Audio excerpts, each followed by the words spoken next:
de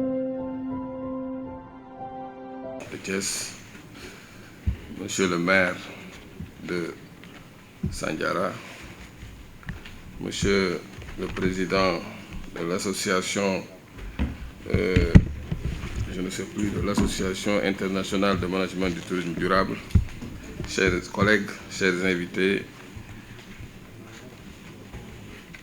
c'est un honneur et un immense plaisir de revenir à la maison. Je ne me considère pas comme un invité. Je suis enseignant-chercheur à l'Université Bethesda de Thiès. Donc je suis peut-être dans la maîtrise d'ouvrage de cette importante manifestation qui va se dérouler dans les 3 jours à venir à compter de maintenant. Je n'ai pas préparé de discours. Je pense que le discours qui a été donc prononcé par mon cher directeur est assez suffisant, est assez structuré pour pouvoir nous permettre de passer à d'autres considérations que je trouve extrêmement importantes dans ces circonstances. Et je tiens en même temps à magnifier le choix de la période pour organiser cette grande manifestation, cette grande conférence, ce colloque, et également la place qui a été choisie, l'Université de Thiès. La ville de Thiès est une ville qui est propice pour aborder la question du tourisme. Parce que si on parle de tourisme durable, avec tout ce dont Thiès regorge en termes de ressources extractives, il a été constaté d'ailleurs que c'est là où se passe l'extraction au Sénégal, où le niveau de vie est plus faible. Et ceci est abordé en ce moment en termes de responsabilité sociétale. Ce qui fait que pour aborder la question du tourisme durable à Thiès, cela rappelle toutes les velléités ou bien tous les efforts qui sont en train d'être menés par le nouveau gouvernement pour effectivement accompagner les aménagements durables qui permettront au tourisme sénégalais d'être résilient dans les années à venir. Il faut savoir que dans le cadre du nouveau référentiel Sénégal Horizon 2050, il y a de nouvelles lignes d'action et programmatiques qui sont en train d'être formulées. Déjà, ce qui concerne le tourisme, nous savons qu'actuellement, le Sénégal a marqué encore d'autres points, parce que malgré les inquiétudes qu'il y avait dans la période préélectorale des années 2021, 2022, 2023 et 2024 même, il y avait des inquiétudes par rapport à la stabilité du pays. Aujourd'hui, le pays a retrouvé donc sa stabilité, qui n'a jamais été perdue d'ailleurs, mais je pense que le contexte se prête à effectivement ce qu'on aborde la question du tourisme. Je pense que dans le référentiel, il est prévu d'ailleurs une croissance économique de 6-7%, ce qui a été trouvé par certains observateurs comme très peu ambitieux, mais c'est juste des cibles minimales de croissance qui ont été donc projetées dans le cadre du référentiel, mais les projections du FMI disent que le taux de croissance sera de 8,3% en 2025, alors que le référentiel prévoit 7%. C'est pour vous dire qu'avec plus de 400 milliards de rentrées de devises dues au tourisme au Sénégal, ce secteur-là pourrait faire la surprise en termes de croissance soutenue. Même les taux pourraient être revus à la hausse si effectivement le tourisme sénégalais joue le rôle que l'on attend de lui dans l'échiquier économique national.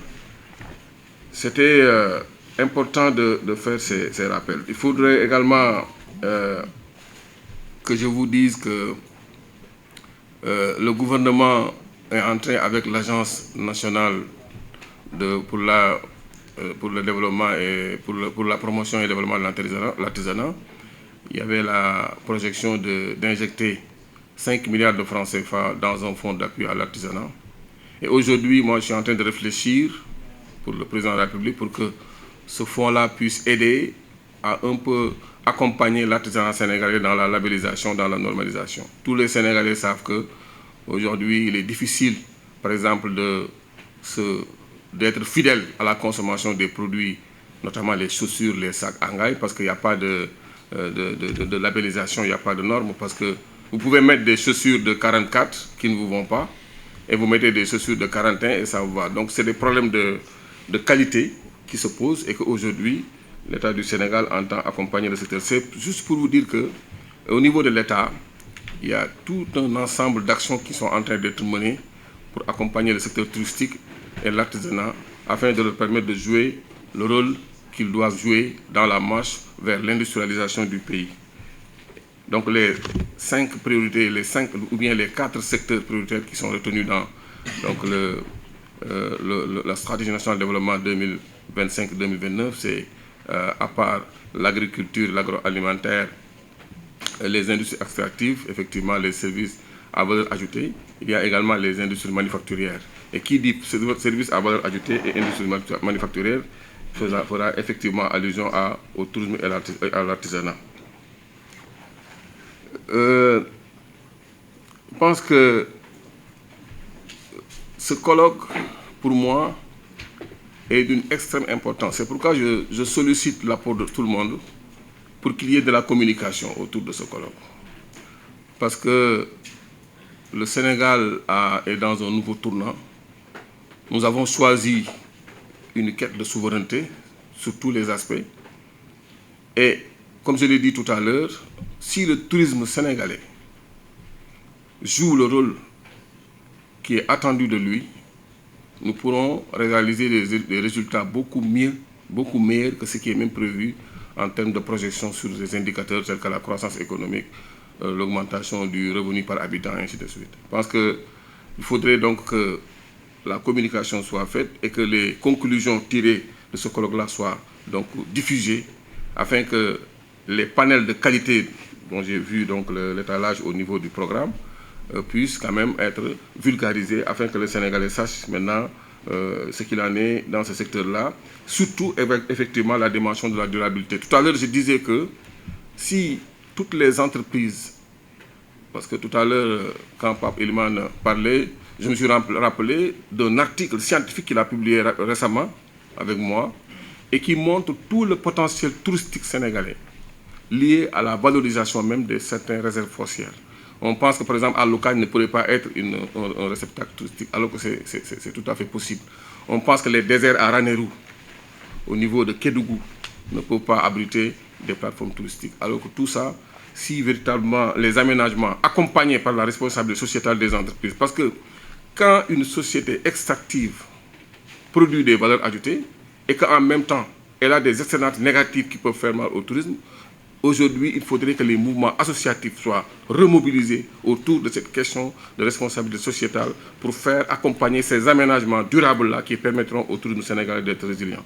Je pense que ça aussi, c'est des thèmes, je vois, qui vont être abordés dans le cadre de ce colloque et c'est très important. C'est pourquoi je dis, en dernier mot, qu'il faudra effectivement qu'il y ait donc, une bonne communication autour donc, des discussions qui auront lieu ces 3 jours-là à Thiès et à Dakar. Je pense que le colloque est organisé dans plusieurs endroits pour permettre aux autorités d'accéder à ces informations-là et pouvoir les intégrer dans les lignes d'action qui sont en train d'être préparées au niveau de l'État. Nous, en ce qui nous concerne en tant que conseiller du président de la République, nous allons nous approprier ces conclusions-là, transmettre au président de la République afin de lui permettre tout simplement de prendre les décisions qui conviennent afin d'accompagner le tourisme sénégalais, surtout sous sa dimension durable.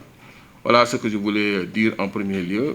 Je félicite toute l'Université de Thiès, à commencer par le recteur, le professeur Ibrahima Thiam, qui mène d'importants efforts actuellement pour le rayonnement scientifique international de l'Université de Thiès. L'organisation de ce colloque également montre toute la résilience qui est en train d'être organisée malgré la maigreur des moyens, malgré les problèmes liés donc, aux ressources humaines, pour tout simplement représenter ce que l'Université de Thiès doit représenter sur l'échiquier national et international. Merci.